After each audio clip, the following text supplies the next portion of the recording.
Hello, my dear students. I welcome you all in my class Learn English with Bhavna Mishra Pandey.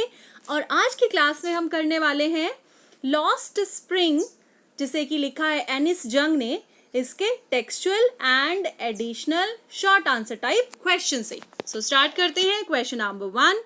What is Sahib looking for in the garbage dumps? Sahib जो है वो garbage dumps में से क्या ढूंढ रहा है?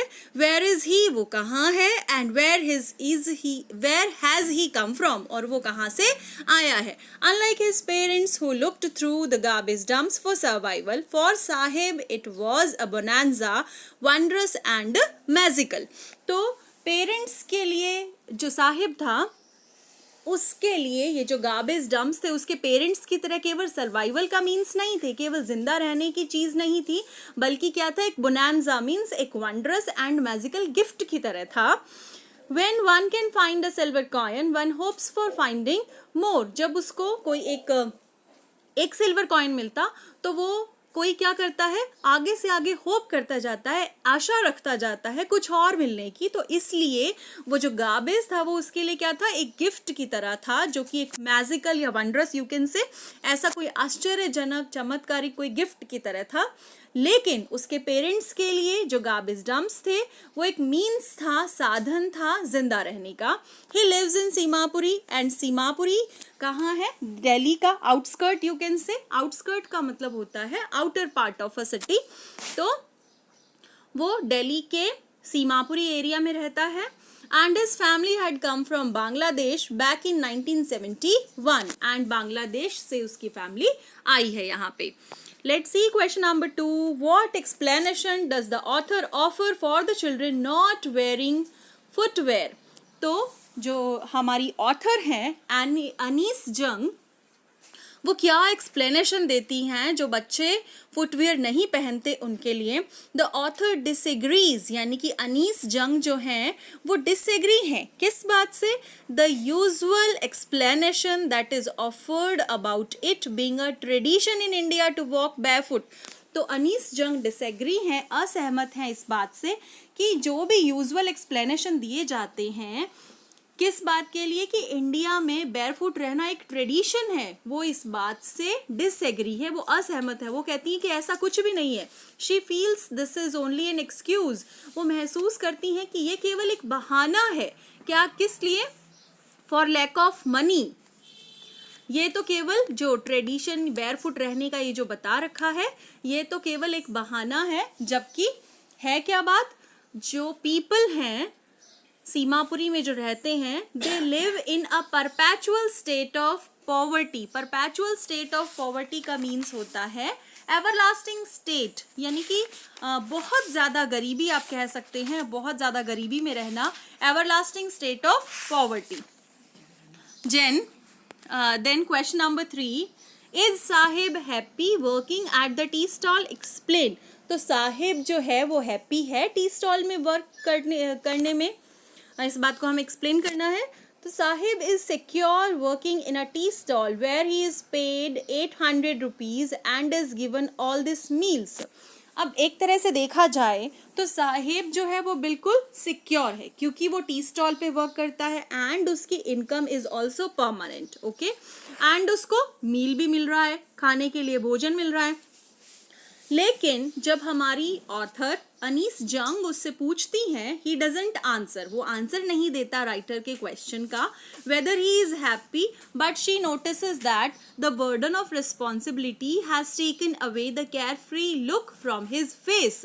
तो वो नोटिस करती हैं, अनीस जंग नोटिस करती हैं कि अब साहेब जो है वो एक बर्डन में है, एक बोझ, रिस्पॉन्सिबिलिटी का जो बोझ है वो सहन कर रहा है, क्योंकि इस बोझ ने, इस बर्डन में, रिस्पॉन्सिबिलिटी के बर्डन ने उसका जो केयर फ्री लुक था, केयर फ्री लुक का मीन्स एंग्जाइटी से रहित, चिंताओं से रहित. पहले उसको कोई चिंता नहीं थी, जब उसका मन आता वो अपना पीछे से बैग उठाता और चल देता होगा. किस लिए? गार्बेज डंप्स उठाने के लिए. नाउ उसको टाइम पे अपनी उस टी स्टॉल पे पहुंचना होता है, जो उसको ऑर्डर दिया जाता है उसको वो फॉलो करना होता है. So now he can no longer do as he pleases. Pleases मतलब जो उसको पसंद हो, अब वो काम नहीं कर सकता. And this question appeared in 2019 board exams for class 12th. सो ध्यान से कीजिएगा. रिपीटेडली आस्क्ड क्वेश्चंस मैंने इस वीडियो में ऐड किए हैं. So question number 4, what makes the city of Firozabad famous?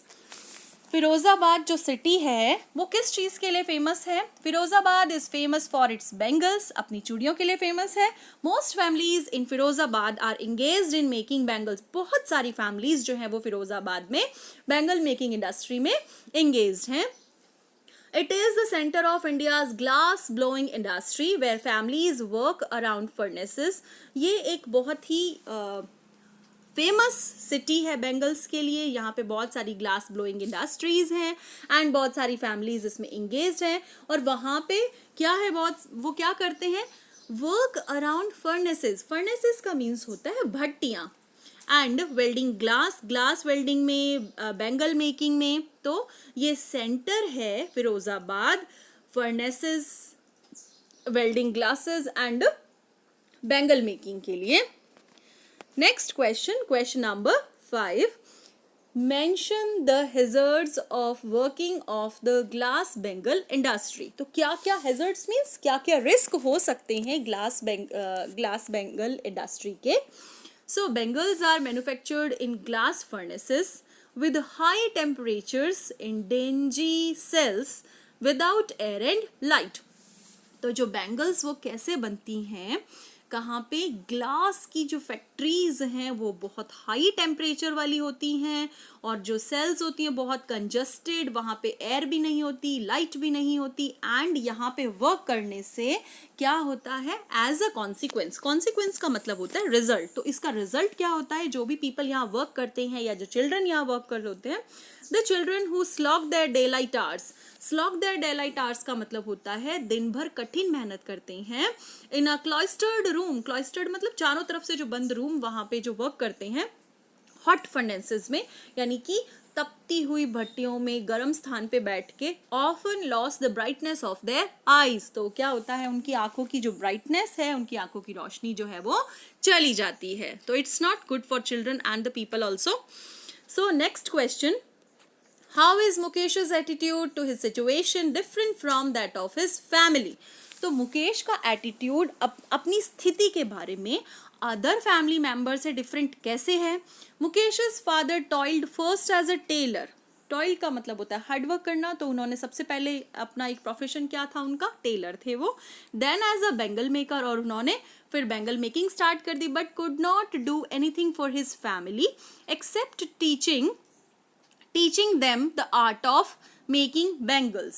तो उन्होंने अपनी फैमिली को कुछ नहीं दिया, केवल वो आर्ट सिखाया. कौन सा, जो पीढ़ी दर पीढ़ी वो करते हुए आ रहे थे, that was bangle making. Student, this is except teachings, as so many times typed, so this is teaching only. All right, teaching them the art of making bangles. His grandmother accepted her husband's going blind from polishing bangles as his karam, his destiny. अब उनकी जो grand mother है उन्होंने भी स्वीकार कर लिया है क्या, कि उनके हस्बैंड ब्लाइंड हो गए थे. किसकी वजह से, वो बैंगल्स पॉलिश करने की वजह से, क्योंकि उसमें से कांच के टुकड़े निकल के आते होंगे और बहुत सारा जो भी वो वर्क करते हैं उससे ही वेंट ब्लाइंड, वो ब्लाइंड हो गए थे. एंड उन्होंने इस चीज को कैसे स्वीकार किया कि ये उनका कर्म था, ये उनके भाग्य में लिखा था. Karma and destiny. डेस्टिनी का मीन्स हमारा लक, हमारा फॉर्चून, हमारा भाग्य. Okay, she believes that they can not break their god given lineage. वो क्या मतलब वो अपनी जो परंपरा पहले से चली आ रही है उसको वो ब्रेक नहीं कर सकते, उसको वो तोड़ नहीं सकते. और क्या परंपरा है, बेंगल मेकिंग की. However Mukesh doesn't want to pursue this trade. लेकिन फिर भी मुकेश जो है वो सबसे बिल्कुल डिफरेंट है, उसकी जो व्यूज हैं वो बिल्कुल डिफरेंट है. he doesn't want to pursue this trade. वो ये व्यापार जो है इसको परस्यू आगे कैरी ऑन नहीं करना चाहता. he is determined to become a car mechanic. और उसका इरादा पक्का है, वो क्या बनना चाहता है, एक कार मैकेनिक. सो नेक्स्ट हम additional short answer type questions देख लेते हैं. ये जितने भी पहले दिए थे ये सारे आपके टेक्स्ट बुक क्वेश्चन आंसर्स थे. अब थोड़े बहुत एडिशनल ऐड किए हैं इसमें। चलिए स्टार्ट करते हैं। What does the reference to chapels in Lost Spring tell us about the economic condition of the rag pickers? तो चप्पल्स का जो रेफरेंस आया है इस चैप्टर में, या इसमें चैप्टर में जो वो कहती है बेयर फुट रहने वाले बच्चे के बारे में बताती है, तो वो रैग पिकर्स की किस इकोनॉमिक कंडीशन यानी आर्थिक स्थिति के बारे में क्या बताती हैं, जो ऑथर हैं हमारी अनीस जंग। The reference of chapels in a lost spring tell us about the miserable life of the rag pickers settled in Seemapuri. तो दिल्ली का जो आउटस्कर्ट एरिया है, रिमोट एरिया है सीमापुरी, वहाँ पे जो रैग पिकर्स हैं यानी कूड़ा कचरा उठाने वाले बच्चे, उनकी या जो पीपल हैं उनकी मिजरेबल लाइफ के बारे में। मिजरेबल का मतलब होता है दयनीय स्थिति, पिटिएबल कंडीशन, बहुत बुरी condition, because they were living in poverty. The parents cannot even afford to buy chappals for these children and hence their children remain barefoot। तो पेरेंट्स जो हैं वो इतनी पॉवर्टी में हैं, परपैचुअल स्टेट ऑफ पॉवर्टी, ये पूरा फ्रेज है आपके चैप्टर में, कि इतनी बुरी कंडीशन में है कि वो अपने बच्चों के लिए चप्पल नहीं खरीद सकते एंड उन बच्चों को barefoot रहना पड़ता है। Let's see what's there in next question. Question number 2. Describe the irony in Sahib's name. बहुत इंपॉर्टेंट क्वेश्चन है, रिपीटेडली मैंने देखा है बोर्ड एग्जाम्स में।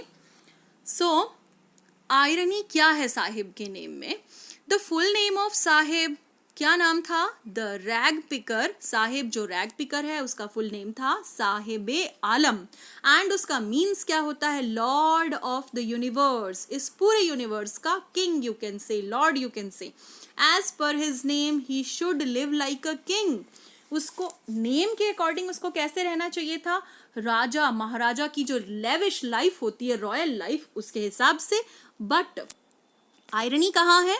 Irony is that he is barefoot, वो नंगे पांव है, एक रैग पिकर है, who lacks even the basic necessities, and उसके पास जो रोटी कपड़ा मकान जो बेसिक जरूरतें होती हैं इवन वो भी नहीं है। अब आपको मीन समझ आ गया होगा आयरनी का। आयरनी का मीन्स जो हम सोचते हैं वो है नहीं, मीन्स उससे बिल्कुल डिफरेंट है। Alright, now let's see what's there in question number 3. So question number 3, to which country did Sahib's parents originally belong? तो साहिब के जो पेरेंट्स हैं वो किस कंट्री से बिलोंग करते हैं? Why did they come to India, and वो इंडिया क्यों आए? तो Sahib's parents belong to Dhaka in Bangladesh, where they lived amidst green fields. Sahib के जो पेरेंट्स थे वो मेनली कहाँ के हैं? ढाका के, बांग्लादेश से हैं, एंड वहाँ पे वो रहते थे बिल्कुल हरे भरे खेत खलिहानों के बीच में। They and the other rag pickers left their homes and migrated to India in search of a livelihood. And बहुत सारे रैग पिकर्स जो कि साहिब आलम जैसे हैं, और उनके साथ बहुत सारी ऐसी फैमिलीज हैं जो रैग पिकिंग का काम करती हैं, उन्होंने अपना घर छोड़ा, अपना देश छोड़ा, अपनी जगह छोड़ी, एंड वो कहाँ आ गए? इंडिया आ गए। क्यों? इन सर्च ऑफ अ लाइवलीहुड, अपनी आजीविका कमाने के लिए, रोजी रोटी कमाने के लिए। As their homes and fields were destroyed in storm, और उनके जो घर बार थे, उनके पास जो एनिमल्स वगैरह थे वो सब बह गए थे, किसमें? समुद्री तूफान में, जो उसकी वजह से, एंड वो बहुत ज़्यादा गरीबी की हालत में आ गए थे, and they came to India for their livelihood. Let's see what's there in next question. Question number 4. In what sense is garbage gold to the rag pickers? किस हिसाब से रैग पिकर्स के लिए जो गार्बेज है, कूड़े कचरे का ढेर है, वो एक गोल्ड है? किस हिसाब से हम ये कह सकते हैं? So garbage is gold to the rag pickers of Seemapuri. Garbage जो है वो सीमापुरी के रैग पिकर्स के लिए गोल्ड की तरह है। क्यों? Because they can sell some of it for cash, क्योंकि वो उसको बेच सकते हैं थोड़ा बहुत, किसके लिए? कैश के लिए, यानी कि मनी के लिए। Then in turn helps them buy food and sustain themselves, and उस कैश से वो क्या कर सकते हैं? फूड खरीद सकते हैं। सस्टेन मतलब होता है सपोर्ट करना, अपनी लाइफ को सपोर्ट कर सकते हैं. Moreover, it is also gold for them because the rag pickers at times find stray coins and currency notes in it. और कभी कभी क्या होता है कि उस कचरे में उनको क्या मिल जाता है, रैग पिकर्स को कभी कभी थोड़े बहुत कॉइन्स मिल जाते हैं या कोई नोट्स पड़े हुए मिल जाते हैं. तो वो क्या है उनके लिए गोल्ड, यानी कि एक तरह से वंडरस गिफ्ट यू कैन से, कि मतलब अचानक कुछ भी मिल जाए, इसलिए वो उनको क्या बोलते हैं, gold. So, next question number 5. Whom does Anis Jung blame for the sorry plight of the Bengal makers? Bengal makers की sorry plight का मतलब दुखद जो स्थिति है, उसके लिए अनीस जंग किसको ब्लेम करती हैं? Anis Jung blames the middleman, the policemen, the lawmakers, the bureaucrats and the politicians for the sorry plight of the Bengal makers. तो Bengal makers की जो इतनी pitiable condition है, उसके लिए वो साहूकारों को, पुलिसमैन को, जो लॉ मेकर्स हैं, मीन्स हमारी देश के जो ऊंची पोस्ट पे जो पीपल हैं, जो पॉलिसी मेकर्स हैं, उन सब को दुखद स्थिति के लिए जिम्मेदार मानती हैं, इन सबको रिस्पॉन्सिबल मानती हैं. These people plot against and exploit the poor Bengal makers. And यही people हैं जो नहीं चाहते कि ये लोग इस विशियस साइकिल से बाहर आएं, क्योंकि फिर उनको अपनी नौकरी करवाने वाला कौन मिलेगा, इसलिए उनको एक्सप्लॉइट करने वाला कौन मिलेगा, इसलिए. So next question, a young man in Firozabad is burdened under the baggage of two worlds. What are they? एक young man जो कि फिरोजाबाद में बोझ तले दबा हुआ है दो वर्ल्ड्स के. कौन से वर्ल्ड हैं वो? सो यहाँ पे the two worlds under burden a young man in Firozabad include one of the family in which they are born and the other of the vicious cycle of the sahukars, middlemen, the police, the keepers of the law, the bureaucrats and the politicians. तो वो दो world कौन से हैं? एक तो family जिसमें वो पैदा हुए हैं, अदर जो है वो कौन सा वर्ल्ड है, विशियस सर्कल, बहुत ही बुरा सर्कल जिससे बाहर नहीं आया जा सकता, क्योंकि ये लोग जो हैं साहूकार, मिडलमैन, पुलिस एंड ये सब कौन है, ये सभी तो हैं पॉलिसी मेकर्स एंड इनके पास पावर है, नेम है एंड फेम है एंड पुअर पीपल इनके द्वारा फैलाए गए जाल से बाहर नहीं आ सकते. Next question is what does the title lost spring convey? तो ये जो टाइटल है लॉस्ट स्प्रिंग, ये क्या मैसेज कन्वे करता है, इसका क्या मीन्स है? Means the title lost spring convey how millions of children in India loss out on living the spring of their lives, that is their childhood. अब जो लॉस्ट स्प्रिंग है, लॉस्ट का means है, मैंने आपको ये प्रीवियस वीडियो में जब मैंने एक्सप्लेनेशन दिया था, detailed explanation analysis of this chapter, उस टाइम भी आपको डिस्क्राइब किया था, but here again we will do it. तो ये जो लॉस्ट स्प्रिंग है, लॉस्ट का मीन्स होता है खो जाना एंड स्प्रिंग का मतलब होता है बहुत ही शानदार सीजन, यू कैन से season of colour, season of enjoyment, season of excitement, enthusiasm, बहुत सारी चीजें, हमारी स्पिरिट. तो अब ये हमारी लाइफ में कौन सा सीजन होता है, चाइल्डहुड का. लेकिन बहुत सारे ऐसे बच्चे हैं जिनको अपनी लाइवलीहुड अर्न करने के लिए ये जो चाइल्डहुड का जो स्प्रिंग सीजन है इसको खोना पड़ता है, क्योंकि उनको अपना पूरा दिन वो किस में काम करने में, अपनी फैमिली को सपोर्ट करने में, इसमें बिता देते हैं. The best phase in their life is lost in the hardships. Hardships मतलब बहुत ज़्यादा कठिनाइयाँ, जो उनके डिफ़िकल्टीज जो उनकी लाइफ में है वो. तो बेस्ट फेज जो कि चाइल्डहुड का है, बचपन का है, वो खो जाता है कहीं, कहाँ पे, इन कठिनाइयों को सहन करते करते. एंड इन कठिनाइयों को सहन करते वो क्या करते हैं, अपनी अर्न देयर लाइवलीहुड, अपनी रोजी रोटी कमाने में, अपनी आजीविका कमाने में, ये बेस्ट पार्ट जो है लाइफ का वो कहीं खो जाता है. So students, in the next video we will discuss about long answer type questions. Stay connected, keep watching. Thank you so much.